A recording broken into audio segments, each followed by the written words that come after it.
Kajian Kitab.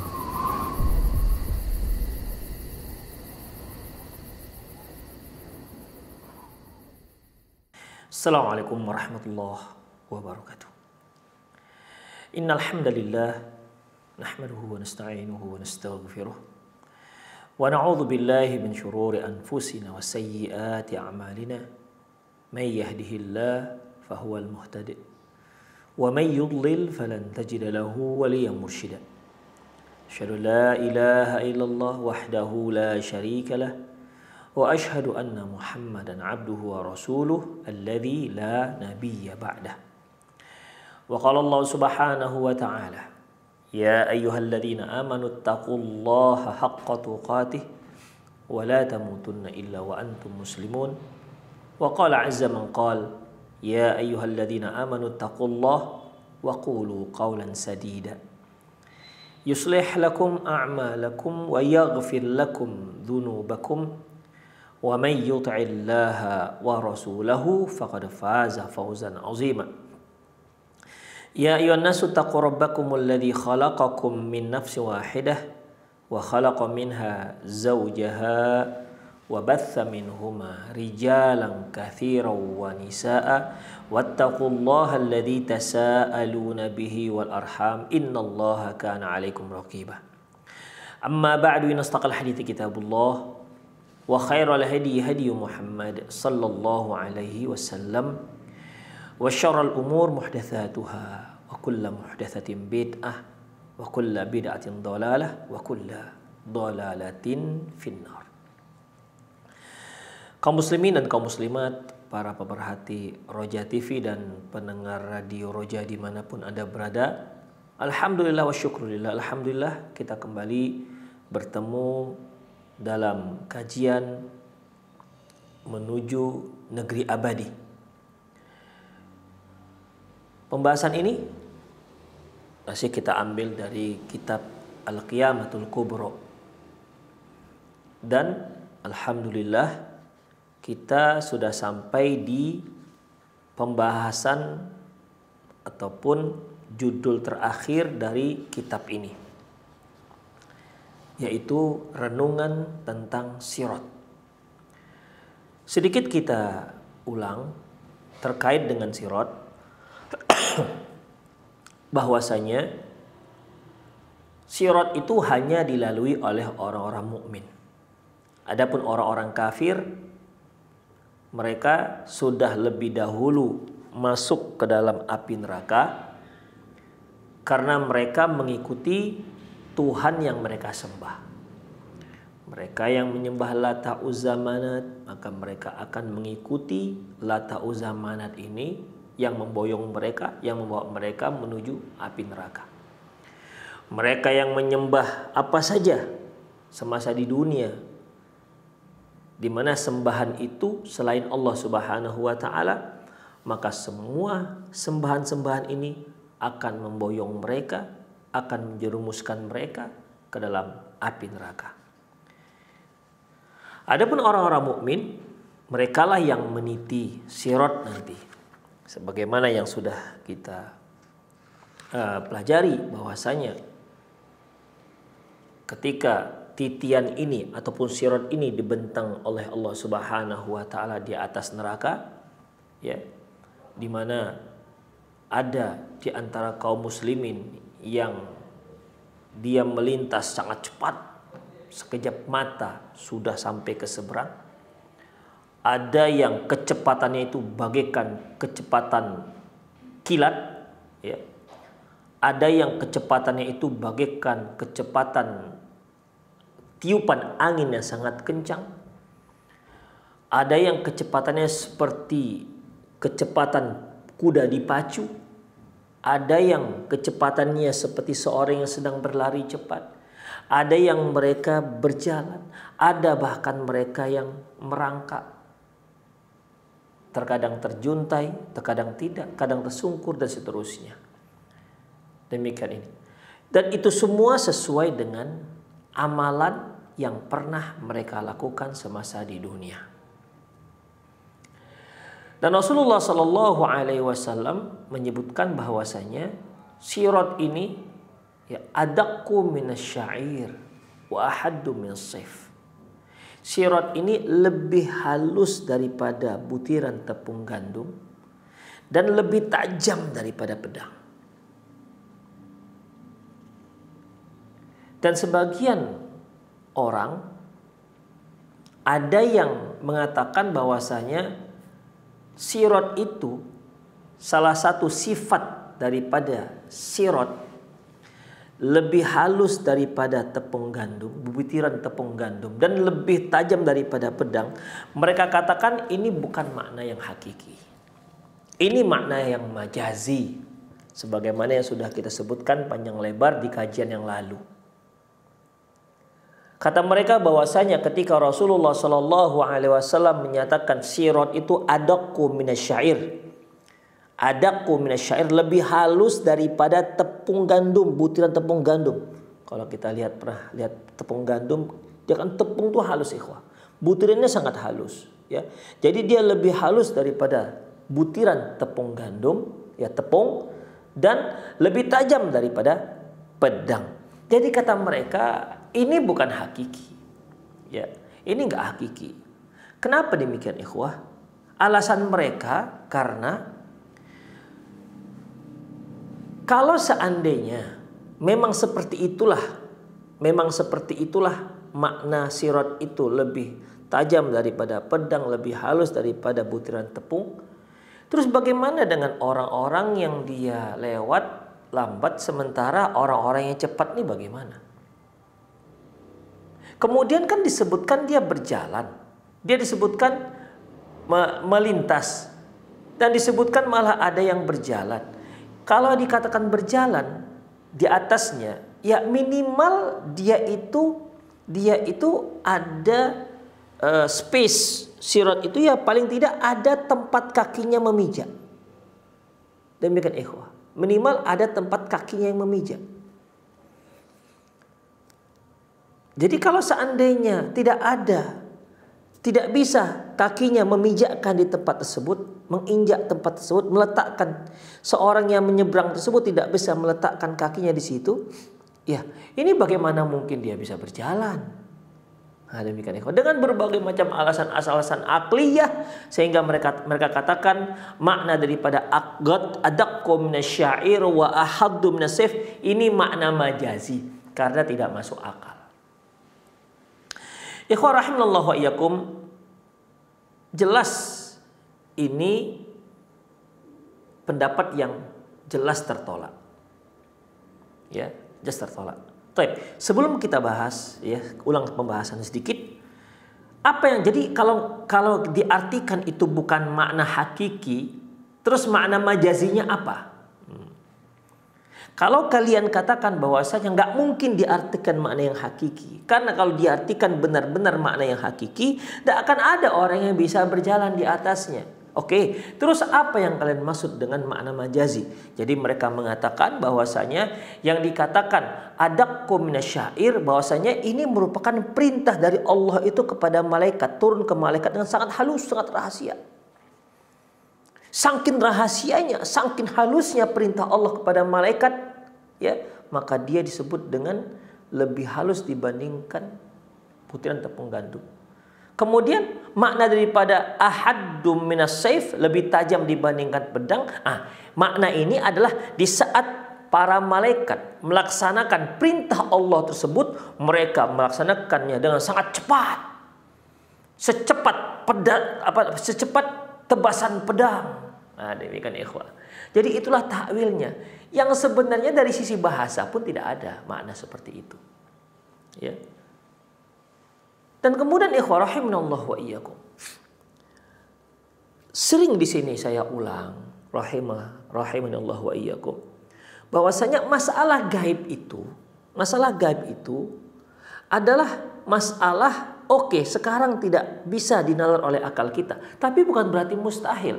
Sehingga kita artikan ke makna-makna yang lain, kita takwil ke makna yang lain, sehingga menghilangkan makna yang hakiki.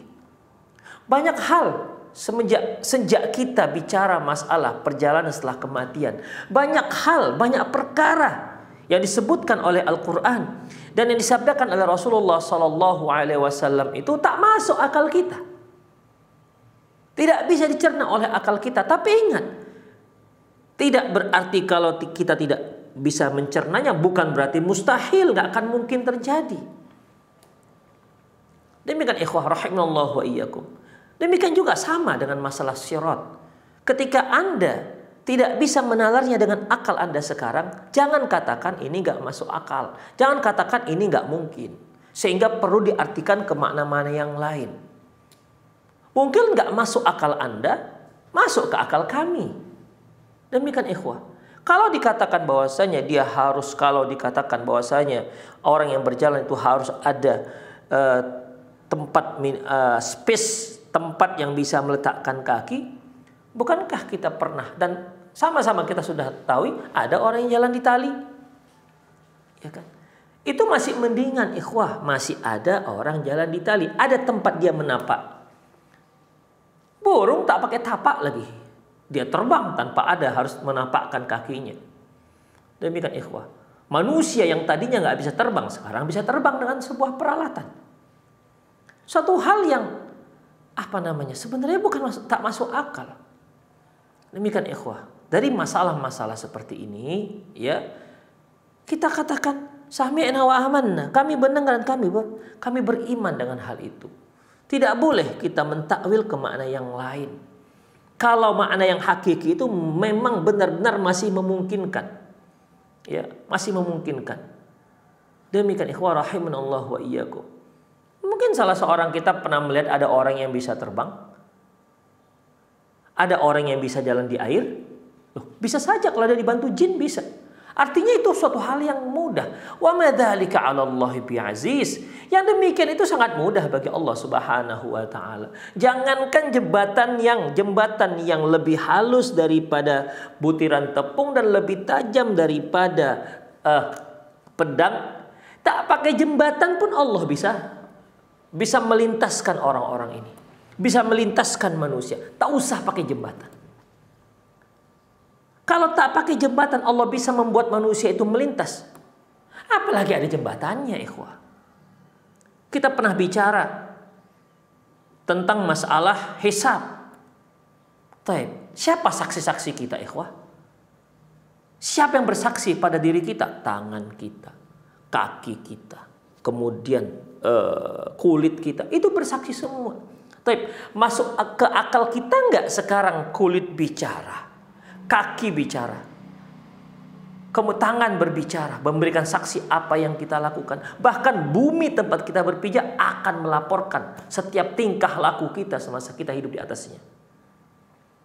Itu semua mungkin. Ya. Al-yawma nakhtimu ala afwahikum wa tukallimuna aydihim wa tashhadu arjuluhum bima kanu yaksibun. Hari ini kata Allah, kami bungkam mulut mereka. Wa tukallimuna aydihim. Tangan mereka akan bicara. Kalau kita pikir, gimana ini tangan bisa bicara ya? Gimana pada mulutnya? Demikian ikhwah. Terus kaki akan bersaksi. Itu gimana ya? Nggak masuk akal sekarang. Bukan berarti mustahil. Ikhwah rahimanallahu wa iyyakum. Kalau kita katakan mustahil, nggak mustahil juga sih. Dan masuk akal juga. Buktinya handphone. Nih.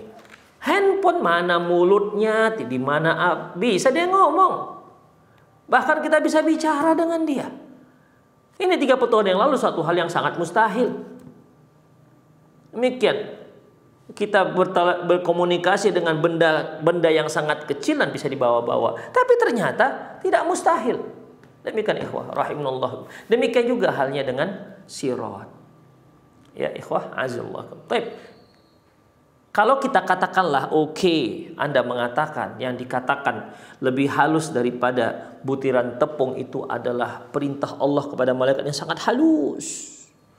Kemudian lebih tajam dibandingkan pedang, itu merupakan malaikat yang melaksanakannya itu cepat, bagaikan tebasan pedang, setajam pedang, misalnya begitu. Terus apalah yang akan kita artikan di saat Rasulullah mengatakan sirat itu licin? Ayo cari apa maknanya. Apalah yang akan kita katakan dengan di sirat itu kiri dan kanan itu ada kalalib. Ya, ada gancu-gancu, ada pengkait-pengkait, dan ada duri-duri. Pengkait itu berupa duri. Duri, kata Rasulullah, duri seperti durinya pohon sa'dan.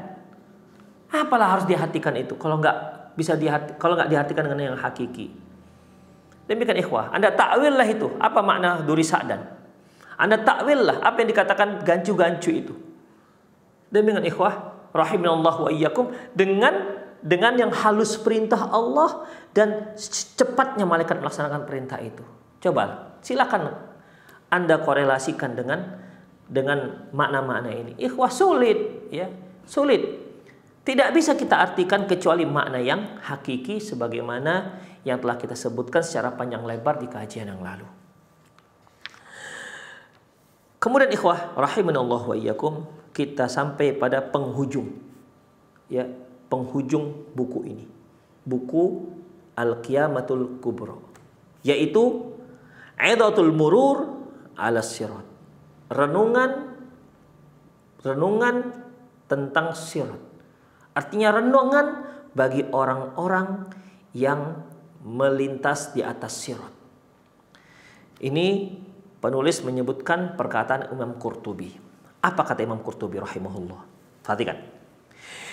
Yaqul Qurtubi, berkata Imam Al-Qurtubi rahimahullah, tafakkar al-an fima yahillu bika minal faz'i bi fuadik. Coba Anda bayangkan di saat, ya, Anda bayangkan di saat ketakutan sedang mencekam hati Anda. Idza ra'aita sirat wa diqqatahu, yaitu saat engkau melihat betapa halusnya sirat. Jadi di sini Imam Qurtubi, ya, sedang mengilustrasikan kepada kita dengan beberapa ucapan-ucapan beliau, sedang membayangkan kepada kita. Anda bayangkan di saat Anda, di hadapan Anda ini ada sirat. Anda bayangkan, Anda sedang akan melangkahkan kaki Anda ke atas sirat. Anda bayangkan, kata beliau, di saat hati Anda sedang ketakutan yang sangat mencekam, di mana saat itu Anda melihat dengan mata kepala bahwasanya sirat itu sangat halus. Summa waqa'a basaruka ala sawadin jahannama min tahti. Kemudian Anda juga melihat bagaimana sirat ini terbentang, di bawahnya ada neraka jahanam yang sangat hitam, saking dalamnya menghitam. Summa qara'a sam'uka, summa qara'a sam'aka syahikun nari wa taghidhuha. Sementara di saat itu, di saat hati Anda sedang mencekam, di saat mata Anda tertuju dengan di bawahnya terbentang neraka jahanam yang sangat dahsyat, di saat itu juga sementara telingamu dipekakkan dengan suara gejolak gemuruh api neraka. Gejolak. Kita lihat kalau api menyala, begitu, ya, gejolak, gemertak. Jadi suaranya sangat memekakkan. Bayangkan ikhwah, ini belum melangkah nih, ini belum melangkah. Di saat mau melangkah, kita sudah melihat, sudah dipampangkan di hadapan kita pemandangan yang sangat mengerikan, sangat luar biasa, mengerikannya. Waqad kullifta antamsya ala sirat. Dan saat itu juga Anda mau tidak mau, suka tidak suka, Anda harus melintas di atas sirat dengan pemandangan yang mengerikan tersebut. Ma'adha fi halika wattirabu qalbik. Padahal saat itu, di saat Anda diperintahkan untuk melintas di atas sirat dengan suasana yang sangat mencekam dan suasana yang sangat mengerikan itu, ya, di saat itu padahal kondisimu sangat lemah, ya, dan hatimu sedang terguncang. Wah, Allah, Siapa yang tidak terguncang dengan pemandangan seperti ini? Lemah. Kita merasa lemah. Lunglai ikhwah. Ya. Lunglai. Ya, mungkin pernahlah kita merasakan ketika kita sangat takut, saking takutnya kaki yang tadinya kokoh tiba-tiba lemah, tidak sanggup menopang badan kita, akhirnya tersungkur. Di saat itu kondisi Anda sedang sangat lemah dan hati Anda sedang terguncang. Wa tazalzalu qadamuk. Kaki Anda gemetar. Wa thaqula zahruka bil auzar. Dan terasa berat punggung Anda untuk mengusung dosa. Ya. Jadi ikhwah, kondisinya suasana sangat mencekam dan sangat menakutkan. Kemudian ya otomatis hati terguncang, membuat badan kita menjadi lemah. Kemudian otomatis kaki juga akan gemetar. Ini untuk melangkah loh ini. Ini belum lagi melangkah. Kemudian punggung terasa berat akibat terlalu banyak dosa yang dipikul semasa dia di dunia. Terlalu banyak maksiat yang telah dia lakukan semasa di dunia. Punggung terasa berat, kaki sudah lemah, hati ketakutan, suasana mencekam. Hal seperti ini, kondisi seperti ini, al-mani'atu laka minal masyi ala bisatil ard. Dalam kondisi seperti ini, sungguh hal itu, sungguh dalam kondisi seperti itu, Anda tidak akan mampu berjalan di atas karpet yang terbentang. Gak akan sanggup. Dalam kondisi Anda yang seperti itu, ya, Anda tidak akan sanggup berjalan di atas karpet yang terbentang, di atas lantai. Fadlan an hiddati surat. Sedangkan Anda dalam kondisi seperti itu tidak akan mungkin untuk berjalan di atas karpet yang dibentang luaskan, yang dibentangkan di tempat yang datar. Konon lagi Anda akan berjalan di atas sirot yang sangat tajam, yang sangat halus.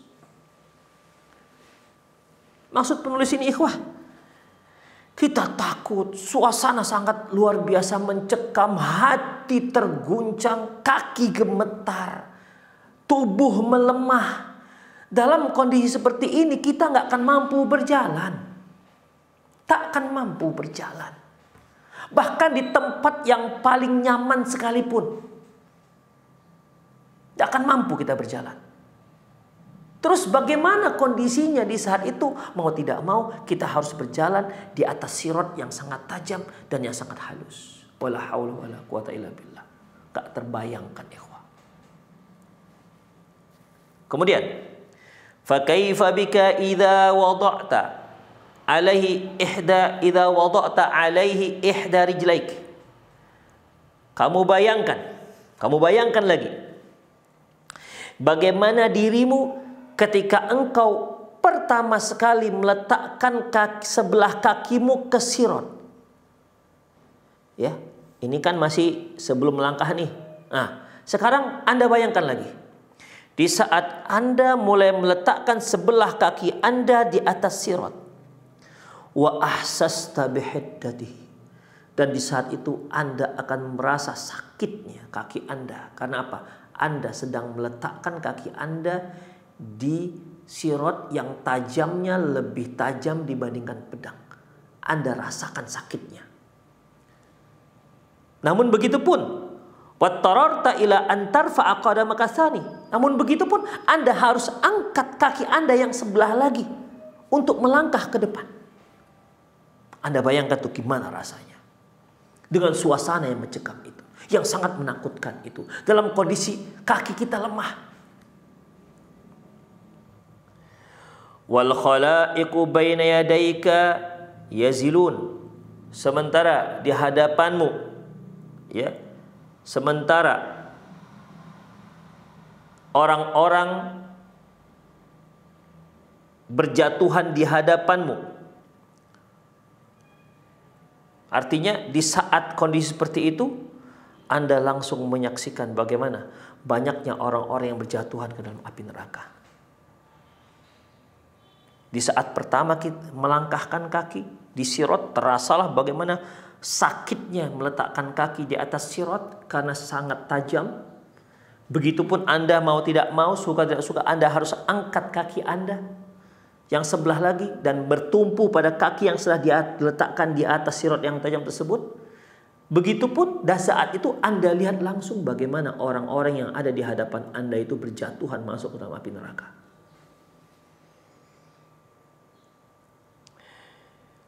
Wa tatanawaluhum zabaniyatun nari bi khatatif wal kalalibi. Karena malaikat zabaniyah terus-menerus menyambar, mengkait orang-orang yang akan dimasukkan ke dalam api neraka. Wa anta tanduru ilaihim. Saat itu Anda juga melihat kaifa yankusuna ila jihatin nar wa ru'usuhum wa ta'lu wa arjuluhum. Kaifa tankisuna ila jihatin nari ru'usuhum wa ta'lu arjuluhum. Saat itu Anda juga melihat bagaimana orang-orang yang tergelincir atau yang dikait oleh malaikat dengan pengkait agar mereka jatuh ke dalam api neraka. Di saat itu mereka berjatuhan dengan posisi kepala lebih dahulu, kaki ke atas. Fayalahu min manzorin ma afza'u. Sungguh pemandangan yang sangat mengerikan. Murtaqi ma as'abuh. Sungguh pendakian yang sangat sulit. Wa mujazin ma adyaquh. Dan penyeberangan yang sangat sempit. Itulah renungan yang disebutkan oleh Imam Al-Qurtubi. Agar kita bisa membayangkan bagaimana kondisi kita pada saat itu. Bayangkan di saat itu kitalah orang yang sedang menyeberang. Kitalah orangnya. Bagaimana kondisi Anda pada saat itu? Wa qala ayadha. Ya, ini beliau sebutkan dalam kitab Tadhkirah lil Qurtubi. Wa qala ayadha. Beliau juga menyebutkan, fatawahhama nafsuk ya akhi. Anda bayangkan diri Anda, wahai saudaraku, idza sirta 'ala sirat, di saat Anda melintas di atas sirat, wa nazarta ila jahannama tahtaka sawadun saudaun muslimah, dan Anda melihat di saat Anda melintas, Anda melihat di bawah Anda itu ada neraka jahanam yang hitam dan sangat gelap. Walaza qad laza sa'iruh, apinya berkobar-kobar, bergejolak, gemeretak.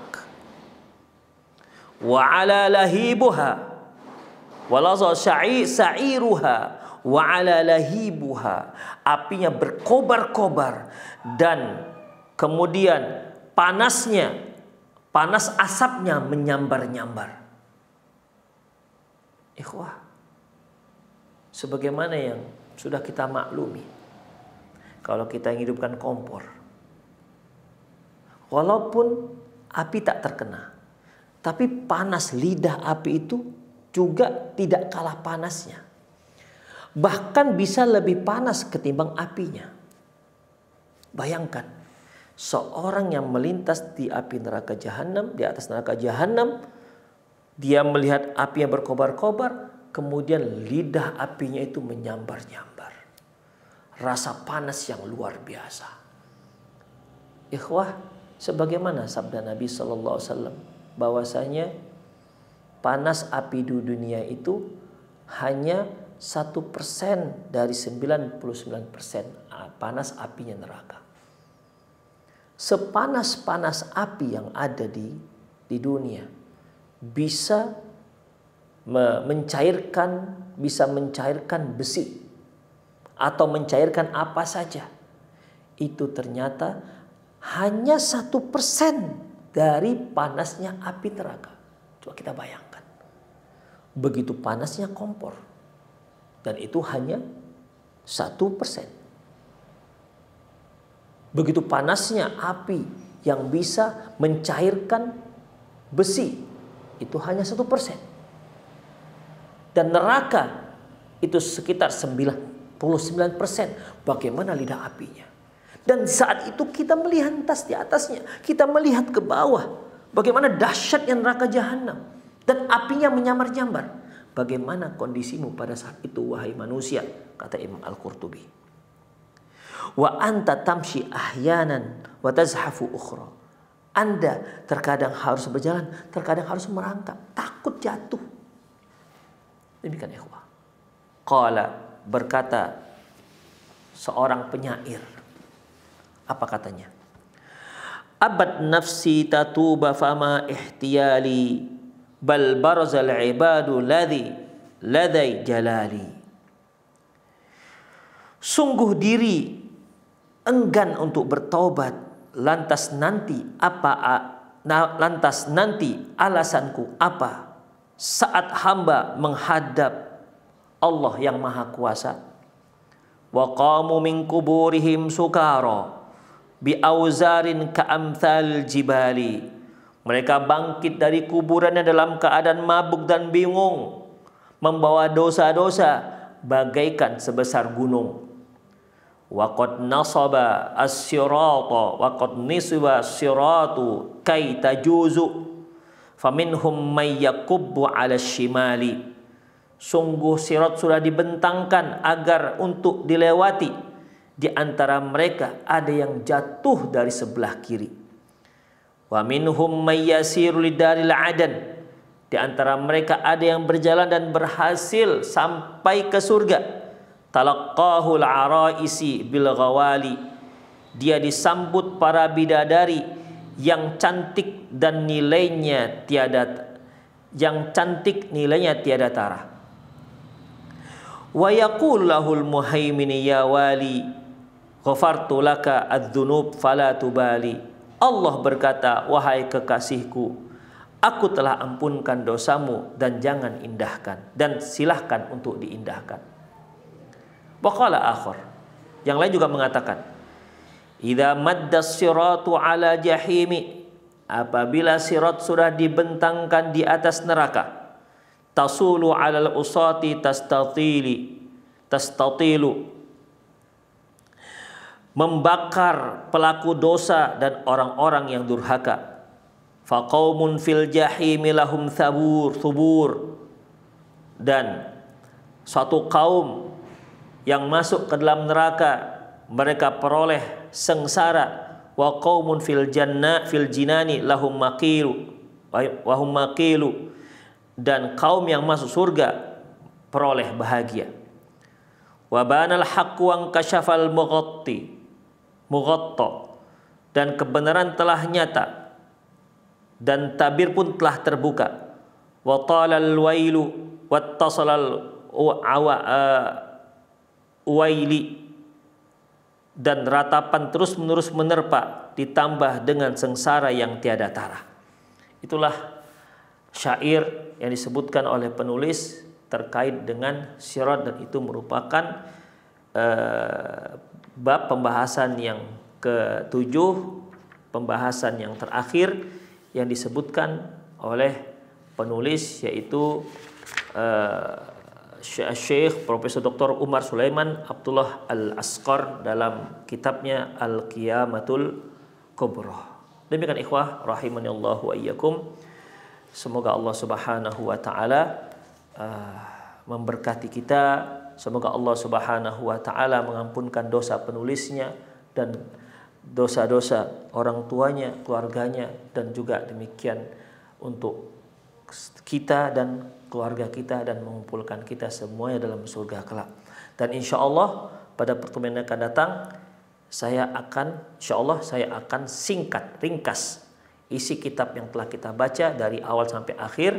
Kita akan review secara ringkas supaya kita bisa memberi bentukan tergambar pada kita bagaimana ringkasnya kitab Al-Qiyamatul Kubra ini. Karena memang dia sudah berjalan berapa tahun ini, ya bisa setahun lebih kita membaca ini.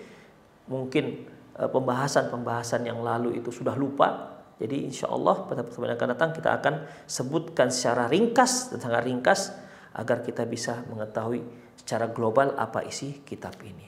Demikian para pemirsa sekalian, rahimanallah wa iyyakum. Semoga bermanfaat dan silahkan pada host kita untuk melanjutkan. Nah.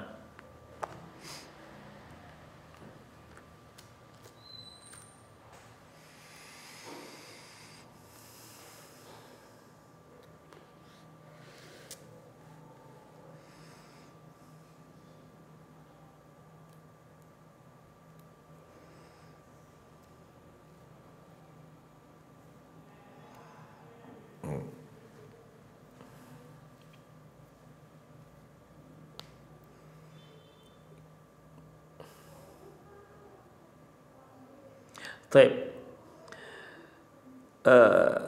Siapakah orang yang pertama sekali melewati sirat? Ikhwah rahimanallah wa iyyakum. Allahu a'lam. Ya, Allahu a'lam.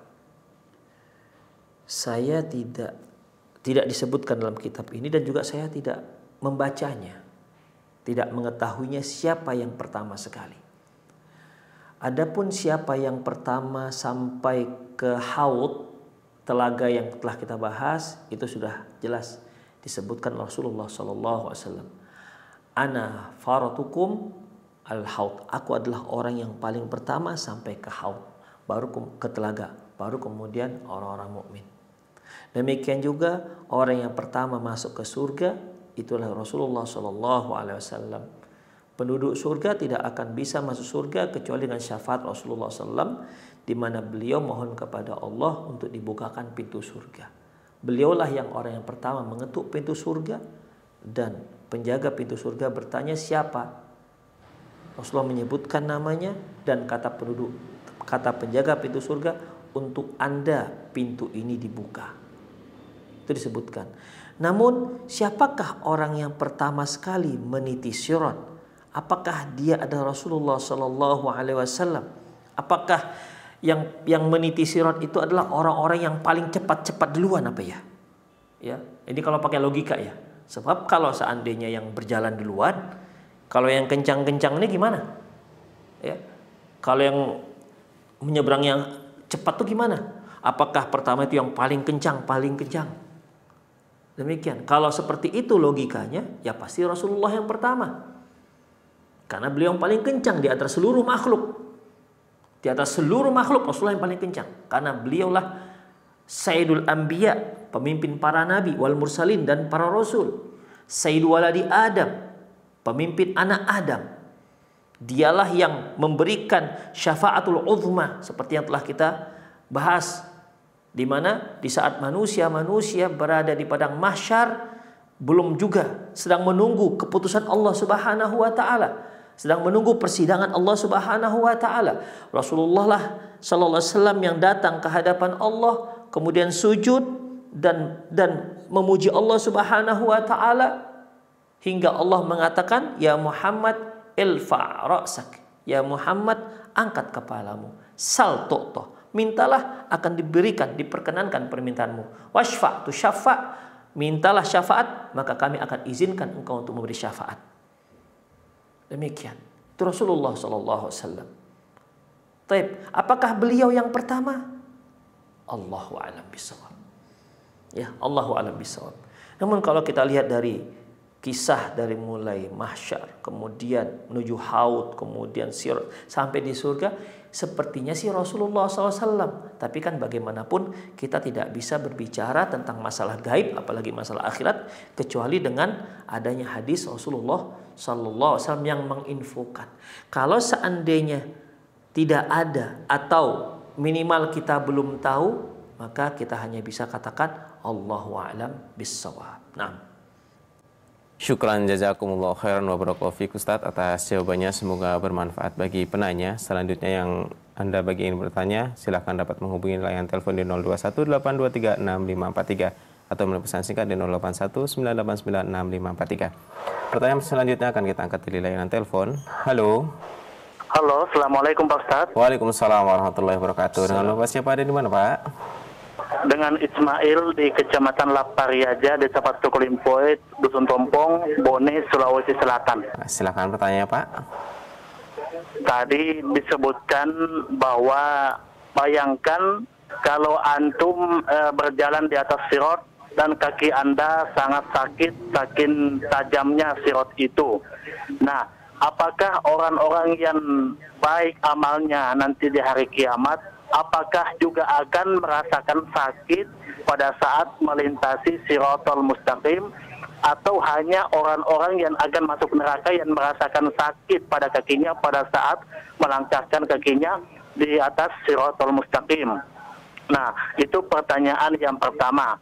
Pertanyaan yang kedua, bolehkah saya minta bantuan jin supaya saya bisa terbang? Karena saya bercita-cita untuk bisa terbang tanpa sayap. Karena menurut saya, bisa terbang itu dengan minta bantuan jin tidak masalah karena tidak mensyirikkan Allah, kecuali kita menyembah jin tersebut. Jazakumullahu khairan. Assalamualaikum warahmatullahi wabarakatuh. Waalaikumsalam warahmatullahi wabarakatuh. Ustaz, pertanyaan yang pertama, apakah orang-orang baik itu akan merasakan sakit ketika melintasi sirat, atau hanya orang-orang yang masuk neraka saja, Ustaz, yang merasakan sakit? Kemudian yang kedua, apakah boleh minta bantuan jin agar bisa terbang, Ustaz, sedangkan dia tidak menyembah jin? Silakan, Ustaz. Iya, Masya Allah, pertanyaan Bapak dari Sulawesi sulit. Ya. Ikhwan rahimanallahu wa iyyakum, apakah orang-orang mukmin ketika mereka melangkahkan kaki di sirat, ya, mereka akan merasakan sakit juga? Ya, apakah mereka merasakan sakit juga karena dia sangat tajam? Atau mungkin kalau lebih ekstrim lagi pertanyaannya, apa nggak terbelah itu kaki? Gitulah. Apa nggak terbelah itu kaki? Ikhwah rahimanallah wa iyyakum, Allahu a'lam bissawab. Ya, Allahu a'lam bissawab. Fisik orang yang beriman berbeda tentunya pada saat itu dengan orang-orang kafir. Terbukti dengan fisik yang kuat, mereka dengan mudah bisa melintas dan dengan cepat melintas. Beda halnya dengan fisik orang-orang kafir. Mereka dengan sangat lambat melintas, terkadang merangkak, terkadang. Berbeda halnya dengan orang-orang maksiat, ya. Karena ikhwah, kembali sedikit kita ulang bahwasanya orang-orang kafir tidak akan melintas di sirat. Seperti yang telah kita bahas, wa in minkum illa wariduha, sesungguhnya semua kalian akan melintasinya, ini hanya untuk orang-orang mukmin. Adapun orang kafir, dia sudah masuk lebih dahulu ke dalam neraka jahanam. Adapun orang-orang yang durjana, apakah mereka merasakannya? Apakah orang-orang mukmin yang kuat imannya akan merasakannya? Allahu a'lam. Ya, info yang sampai kepada kita, mereka cepat melintasnya. Lantas apakah itu berkonsekuensi bahwasanya mereka tidak merasakan bagaimana melintasnya? Allahu a'lam. Hanya disebutkan melintasnya cepat. Apakah konsekuensinya berarti bahwasanya dia gak merasakan rasa sakitnya ketika melintas? Allahu a'lam bishawab. Demikian. Hanya itu yang ada infonya yang sampai ke saya yang disebutkan dalam kitab ini. Allahu a'lam. Ya. Kemudian, bolehkah kita minta tolong pada jin? Ya. Ikhwah rahimanallah wa iyyakum. Coba kita perhatikan.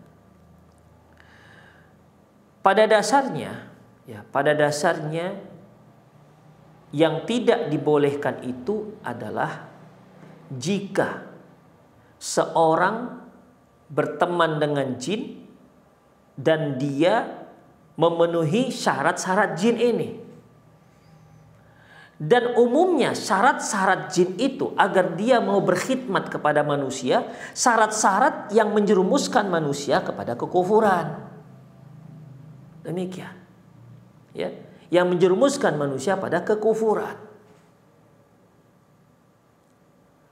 Dia tidak akan berikan khidmat gratis begitu saja. Baik, kalau ada yang bertanya lagi, oke loh Ustaz, seandainya nih, seandainya ya, seandainya jin itu mau membuat saya terbang tanpa ada persyaratan sama sekali. Kalau seperti itu, ya Allahu a'lam bishawab, ya tidak ada masalah. Sebagaimana jin yang mengangkat tentara Nabi Sulaiman, ya, sebagaimana jin, ya, yang diperintah oleh Nabi Sulaiman untuk untuk membangun istana-istana. Kalau Anda merasa berkuasa, bisa menguasai jin, Anda bisa perintahkan dia bahwa saya terbang tanpa ada syarat apapun, maka dibolehkan. Tapi yakin ya, Anda menguasai jin, bukan Anda yang dikuasai oleh jin. Tapi ingat, Rasulullah Shallallahu Alaihi Wasallam ketika sedang sholat, tiba-tiba beliau menjulurkan tangannya seperti mencekik. Hingga di akhir sholat, sahabat bertanya, ya Rasulullah, kenapa? Apa kata beliau? Tadi jin ifrit akan membakarku. Namun Allah Subhanahu wa taala memberiku kuasa dan aku cekik lehernya jin ifrit ini. Sehingga terasa di tanganku dingin lidahnya. Seandainya tidak memikirkan doa saudaraku Nabi Sulaiman, niscaya akan aku ikat dia di salah satu tiang masjid dan akan menjadi mainan anak-anak kota Madinah. Apa doanya Nabi Sulaiman? Rabbi habli mulkan, lebih kurang ya ayatnya, Rabbi habli mulkan la yambagi li ahadin ba'di innaka antal wahhab. Ya Allah, berilah aku kuasa yang tidak engkau berikan kepada siapapun setelahku, sesungguhnya engkau maha pemberi. Dan Allah Subhanahu wa taala memberikan kuasa kepada Nabi Sulaiman untuk mengatur jin. Ya. Ada jin yang menyelam, ada jin yang membangun dan seterusnya, ikhwah. Ya. Dan Rasulullah SAW tidak ingin melampaui apa yang pernah didapati oleh Nabi Sulaiman alaihissalam, yaitu menguasai jin. Makanya jin itu dilepas oleh Rasulullah SAW. Itu Rasulullah SAW. Taib. Sekarang Anda, Rasul tidak, Nabi tidak. Kemudian, apakah Anda bisa menguasai jin? Silahkan difikir. Ya, silakan kita berpikir apakah mungkin itu terjadi. Ya, yang jelas Rasulullah tidak melakukan. Apakah ada kuasa yang lebih diberikan kepada selain Rasulullah melebihi apa yang diberikan kepada Rasulullah? Allahu a'lam bishawab. Silakan difikir. Allahu a'lam. Nah, syukran jazakumullah khairan wa barakallahu fiik Ustaz atas jawabannya, semoga bermanfaat bagi penanya. Selanjutnya akan kita bacakan dari pesan singkat Ustaz dari Bapak Indra di Jakarta. Assalamualaikum warahmatullahi wabarakatuh. Ustaz, Ana mau bertanya. Yang pertama, apakah anak bayi yang meninggal dunia bisa memberi syafaat untuk orang tuanya? Yang kedua, apakah penduduk surga yang paling rendah bisa mengunjungi penduduk surga yang paling tinggi, Ustaz? Syukran. Silakan, Ustaz. Iya. Apakah anak yang meninggal sebelum balik tentunya ya akan memberikan syafaat pada orang tua? Ikhwah, dalam sebuah hadis, ini sebenarnya kita akan bahas setelah ini. Karena kan perjalanan kita ini masih di atas sirat, belum sampai ke surga. Ya. Setelah ini akan kita bahas surga dan neraka. Karena judul kita yaitu menuju negeri abadi. Ada yang abadi masuk neraka, ada yang abadi masuk ke dalam surga. Ini sekarang masih menuju nih. Semua masih menuju. Taib. Ikhwah rahimallahu wa iyyakum. Apakah seorang anak yang meninggal sebelum balik, dia akan beri syafaat kepada orang tuanya? Dalam sebuah hadis sahih di mana Rasulullah bersabda, Allah Subhanahu wa taala berkata kepada anak-anak, ya, anak-anak yang mereka itu berada di luar surga. Allah berkata, "Ay, kalian masuk." Kalau bahasa Medannya, ngapain kalian di sini? Masuk, masuk, masuk. Bila kira-kira, ya. Kalian masuk. Apa kata anak-anak ini? Ya Allah, kami nggak mau masuk. Loh, kenapa nggak mau masuk? Kami nggak mau masuk sampai kami ketemu dengan orang tua kami dan kami bawa orang tua kami masuk ke dalam surga.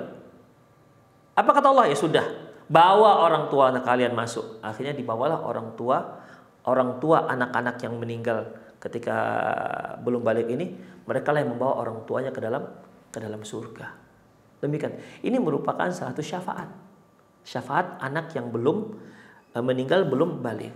Makanya Rasulullah pernah mengatakan tidaklah seorang itu memiliki anak yang belum balik, wafat, 3 orang yang belum balik, kecuali akan menjadi hijab antara dia dan api neraka. Sahabat ada bertanya, Rasulullah, kalau 2 bagaimana? Kalau 2 bagaimana Rasulullah? Rasulullah mengatakan, ya 2 juga. Sahabat ini ingin bertanya lagi, kalau 1 bagaimana ya? Tapi beliau nanya, malu bertanya yang 1. Demikian, tidak ditanyakan. Itulah ikhwah. Jadi intinya bahwasanya anak-anak kaum muslimin yang meninggal belum balik, dia akan membawa orang tuanya ke dalam surga. Dalam satu riwayat bahkan mereka membawa orang tuanya dalam surga mengikat dengan tali pusatnya.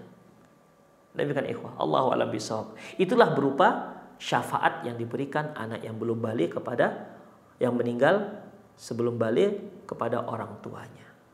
Para pemirsa sekalian, rahimanallahu wa iyyakum. Itulah kajian kita pada pagi hari ini. Semoga Allah Subhanahu wa taala memberikan kita keistiqomahan di atas sunnah Rasulullah SAW. Istiqomah dan sabar di atas kebenaran, istiqomah dan sabar di atas kebaikan, dan sabar untuk meninggalkan kemaksiatan, dan sabar menerima takdir Allah Subhanahu wa taala. Semoga Allah Subhanahu wa taala mengumpulkan kita semua nanti di negeri abadi, yaitu di surganya Allah Subhanahu wa ta'ala. Mohon maaf atas kekurangan, saya undur diri. Aku qouli hadza wa astaghfirullah li wa lakum wa lisal muslimin innahu wal ghafurur rahim. Assalamualaikum warahmatullahi wabarakatuh.